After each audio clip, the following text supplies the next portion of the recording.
We are back to the Soulful Afro show with Yvette. I really like that song. That's my ongoing song, but I think it just fits perfectly today because literally one of the things about the Finishers Fit Club is that no one moves from the finish line until everyone has crossed.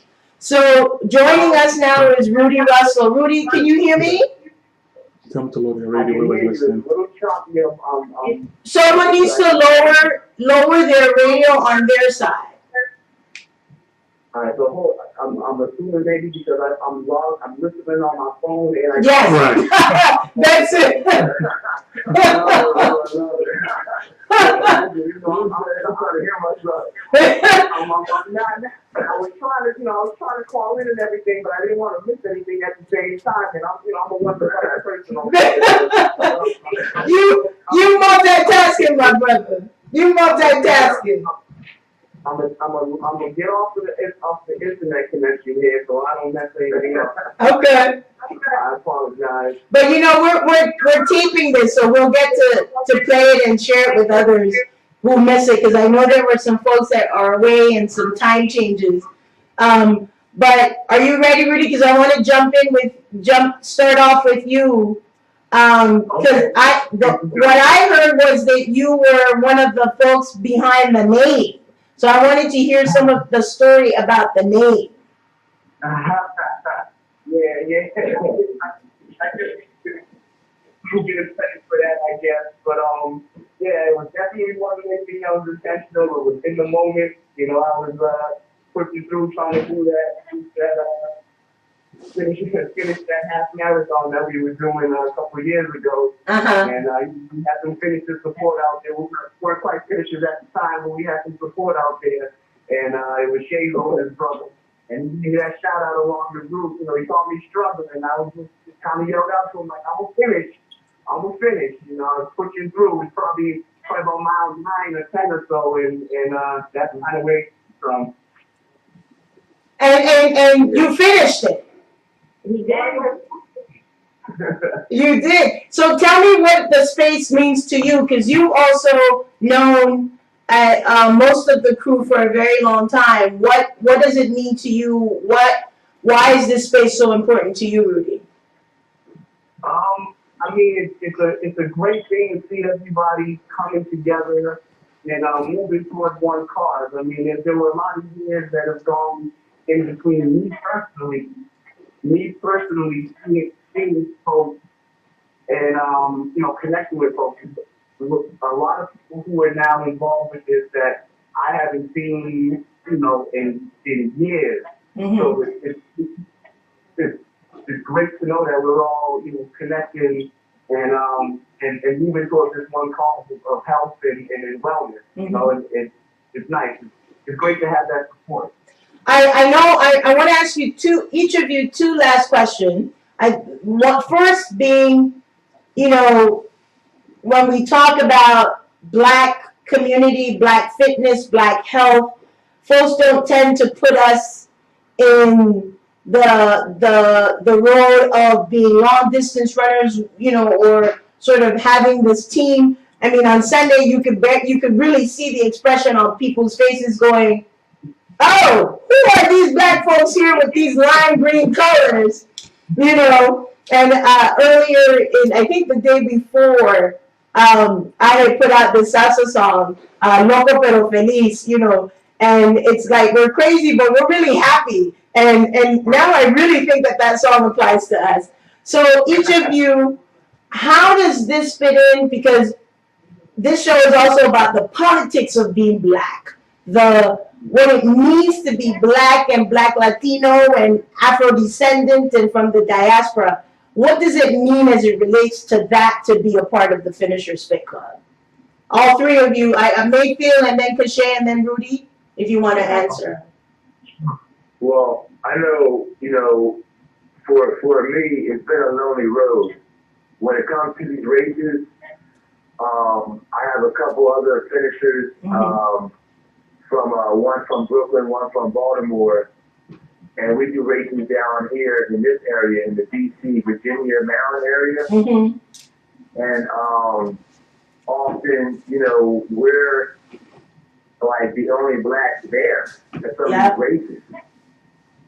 And, you know, it does feel lonely. It does feel like, you know, I mean, because we are like unapologetically black and we recognize our like blackness.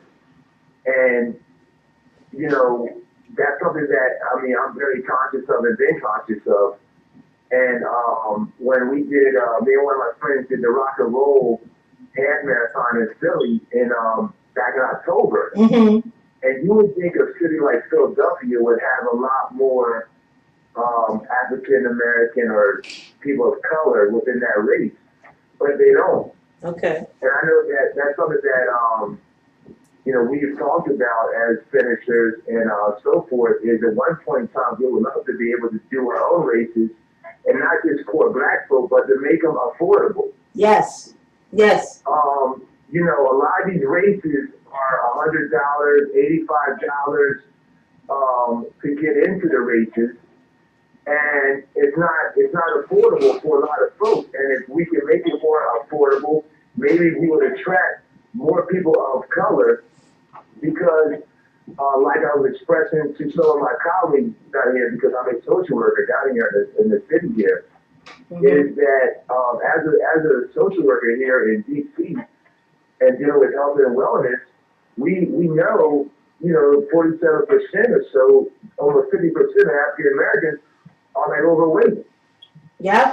Yeah. And we're dealing with, you know, a lot of health issues and then also mental health issues. Yeah. And it's nothing like endorphins and the fitness to help to balance out some of the mental health and then to help with the physical health. Absolutely. So you're gonna come back and talk about that. I see this as something that is very needed and necessary. Mm-hmm. And if we can make fitness fun, Yes. and hey, you know, we're going to put the schedule out there with the happy hours and the gatherings. Yeah. Come on. Yeah. And we're going to get together now. Yeah. We're Yeah. going to get together. Yeah. Don't have a good time. Yeah. Kashay, what about you? So, you know, What I about have to say that is that, you know, it does get lonely. And I'm jealous of you guys that are up there I know. in Finishers country. You know, I'm gonna call it Finishers country. I'm gonna call it that Finishers country. Because, you know, what I mean, y'all can get together and link up and everything. And I'm down here with the Anacostia running group, and here I am in historic Anacostia. Right? Big. Yeah. The group meets historic Anacostia where Frederick Douglass' house is. The group meets in front of Frederick Douglass' house. And I mean, it's nothing wrong. I'm down with all, you know, people, of course, without a doubt. But it blew my mind when I met that running group. Out of the 7 people, there was only 3 African Americans. There was only 3 black folks. And here with me in front of Frederick Douglass' house. Yeah. It's a local fun club. Yep. Kashay, what about you? How does it relate to the black issue? As you work with youth, and you're going to come back and talk more about that. But how does that fit into what you see on a daily basis and what we're trying to do as finishers? You know, I think our young people, particularly, I'm sitting here at work, and I have my blinds open, and the kids are like, "What is he doing in there on the phone?" But you know, I look at them every day. I look at my own nieces and nephews. I look at my godkids and my little cousins, and they are fed so many images about so many messages about what we are and what we aren't as people of the diaspora. And what I know us to be is brilliantly and beautifully resilient and strong and innovative and creative and full of love and joy. And we often aren't given a space to just joyfully be in our bodies. Yeah. We are fed so many images, so many messages about, you know, black and brown bodies, what they are, what they aren't, what they look like, what they should look like. And I'm sitting here in front of the computer screen literally looking at profile pictures of who the finishers are, looking at our group shots of pictures, looking through my phone, and I see nothing but beauty. Absolutely. And we call ourselves the finishers, but we all know that our story is one of infinite tales. There is no end to our story. And I think about all of that. I think about us out on the road, challenging our physical limitations, you know, surprising ourselves with our own strength. Absolutely. And then telling the story. And you know, everybody's not big on words. Some of us just do it with some fabulous selfies. By, you know, sending pictures to our friends, posting a picture. Mhm. But you know, Jason, shout out to Jason because I know it's burning him up to not be on this call. But, I know. you know, he said the other day, he said, and that is one of the most powerful things about finishers. We don't just wait for road races that are specific to a black and brown demographic. Yeah. Finishers do what they want. Exactly. We go where we want. We show up. We show out, and we joyfully are present in our bodies and in our collectivity. Absolutely. And that's what the finishers are to me. Absolutely. Now, Rudy, what about you? You do real estate work, assessment work, right? How does that relate to, you know, how do you see that as it connects to the finishers and your daily life? Well, you know, I think, you know, a lot of it revolves around community as we've been talking about. Mm-hmm. And, you know, and affordability as Mayfield mentioned. But I think more than anything, you know, we were talking a little bit about this at work today, actually. I think it's about family and what I would like to see, and I know that we can grow this into something more about financial fitness as well, not just physical fitness. You know what I mean? And I definitely believe that, you know, we can build this and educate each other and others at some point, you know, on you know, asset creation, estate planning, you know, financial literacy, you know, just things along those lines, you know, passing down inheritance and estate planning, things along those lines, you know, financial health, you know, being well educated and knowing, you know, how to put our assets, our wealth, our net worth to work for us and make those things, you know, physically active. Put those things to work for us too. You know, health, wealth, you know, knowledge of self and you know, and all of that. But I definitely think that you know, we definitely need to focus and build this into some sort of a financial you know, piece as well. Yeah. And you know, the three of you just answered that in what I hope starting today, every week on the Soulful Afro show, the fact that I've been blessed to have this space, thanks to Hassan, my producer, and you know, to really bring new information and to share it in a grounding, loving way. And the three of you just answered that question in the most soulful Afro way you could possibly ever do, which is we look to go deeper, we look to go higher, we look to do it in our way, with love, with friendship, with a bigger plan. And you know, I hope that, you know, to make this a weekly segment, to have you, Mayfield, expand as a social worker, to have you, Cachet, expand as a youth worker, and Rudy expand as doing real estate and assessment, because I think that all fits into our health and well-being. If we're doing good in those spaces, it expands into how we do as finishers. So before you leave,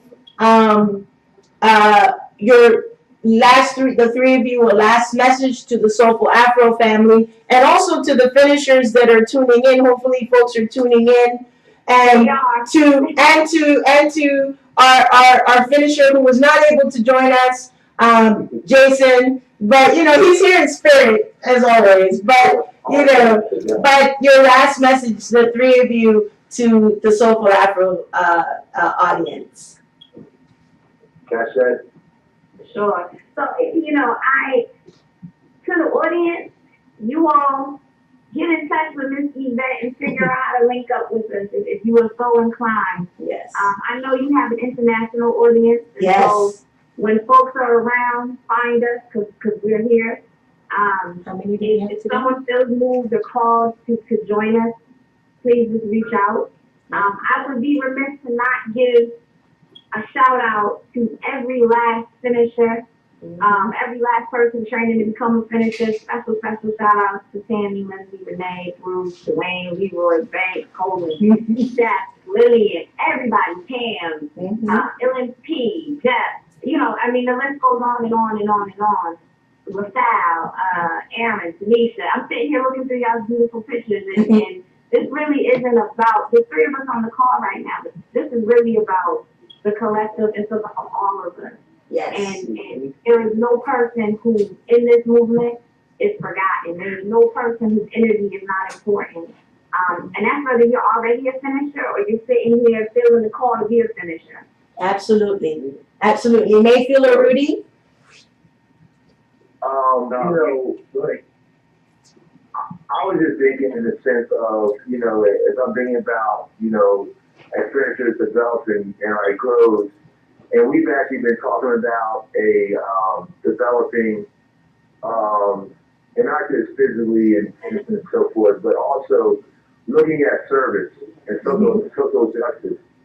And that's something that I know the finishers are going to be going towards next. And everyone in this group has such a positive spirit, a positive heart, and want to affect change within their own communities and even their families or cases. So, I mean, we're going to be continuing this, and it's going to branch out. And I know it's funny because, like, when they said to me that she finished, Yes. and that's what it's about. Yeah. It's about people realizing and recognizing that they finished. Yeah. Yeah. And that's what this thing's about, man. That being so powerful. It's so powerful, man. I'm telling you. And I'm just proud of every one of these finishers. I'm proud of everybody. And I want this to continue as well. Yeah. Everybody. Rudy, what about you? Your last message before you go? I just want to first start thanking you for this opportunity. I appreciate it. And I also want to put a thank you out to all the finishers that are listening, because you guys definitely motivate us, and also to put a strong thanks out to Sister K over here. She brought my wife there. Remember, the invites were going out there, but we were able to get her out there and get her when we did some physical fitness. So it definitely made the home a warmer and happier place, because we're working on something together over here. So I definitely appreciate that. But I think for all the listeners and just in general, I think I would just say believe in yourself and anything it is that you're setting out to do. I never would have thought myself that I'd be able to do a half marathon. I'm still a little quick little guy, but I got out there, I put my legs and my feet to move. It took me the time minutes, but I was able to finish. And having other folks that believe in me and support me, and seeing everybody else working towards that same goal, it's a beautiful thing. It's definitely motivating. And I'm loving the fact that we have this movement going. And again, I appreciate this, because opening this up to a much wider audience. Absolutely. Is great, because we plan on bringing this continent to continent. It's a movement. We're coming. Yeah, because Africa Radio Online is in how many countries in the continent, Hassan? Oh. All of them, actually. So you have folks listening everywhere. Plus, we have our Latin American audience. So, todos los panameños que están presentes, que están escuchando, todos los latinos. Este es un grupo fabuloso. So, espero que pudieron escuchar el amor, la energía de comunidad que existe en este grupo. So vamos a poder hablar más de eso en las próximas semanas. Thank you so much, the three of you, for joining me. Thank you for all the finishers that are listening. Much love, much admiration. I know this won't be the last time, so you'll be back soon, and I'll talk to all three of you soon. Much love and respect to the three of you. Thank you so much, and we shall talk soon. Soulful Afro family, we are going to be, peace and love. We'll be right back.